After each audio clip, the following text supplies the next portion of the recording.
આજના આ વિશ્લેષણમાં જોઈએ કે શું ખરેખર એક તેજ મગજ મોટી શારીરિક તાકાતને હરાવી શકે?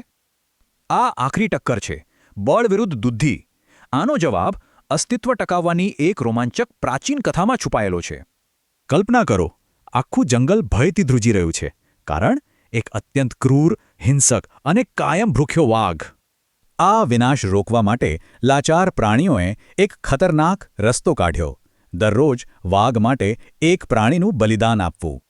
પેલો આળસુ વાઘ તો મફતના ભોજનની વાત સાંભળીને તરત જ માની ગયો, અને જંગલની રોજિંદી ભયાનકતા શરૂ થઈ. હવે વાર્તામાં મોટો વળાંક આવે છે. એક વિશાળ અહંકારી વાઘની સામે શિકાર બનીને જાય છે એક નાનકડી ખિસકોલી. પણ આ ખિસકોલી બહુ જ સ્માર્ટ હતી.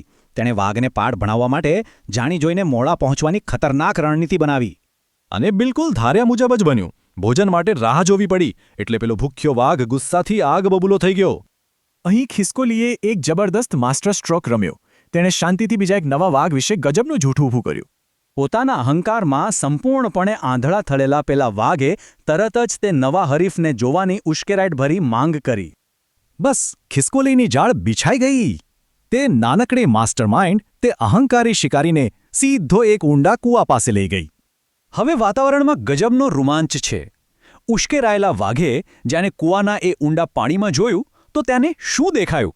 એકદમ મનોવૈજ્ઞાનિક રમત. ખિસકોલીએ ચતુરાઈથી પાણીમાં વાઘનું જ પ્રતિબિંબ બતાવીને તેને બીજા દુશ્મન તરીકે રજૂ કર્યો. મૂર્ખ વાઘ સાચે જ છેતરાઈ ગયો. ગુસ્સામાં આંધળા થઈને તેણે પોતાના જ પ્રતિબિંબ પર સીધી છલાંગ લગાવી દીધી.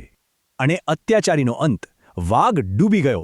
એક નાનકડી ખિસકોલીની તેજ બુદ્ધિએ આખા જંગલને સંપૂર્ણ વિનાશમાંથી બચાવી લીધું. આ સમજૂતીનો મુખ્ય સાર શું છે? એક ચતુર અને વ્યૂહાત્મક મગજ ગમે તેવી મોટી શારીરિક તાકાતને હંમેશા હરાવી શકે છે. તો વિચારો, શું આપણે પણ આપણા રોજિંદા પડકારોમાં કોઈ સ્માર્ટ રણનીતિને બદલે માત્ર મહેનત કે બળ પર જ નિર્ભર છીએ?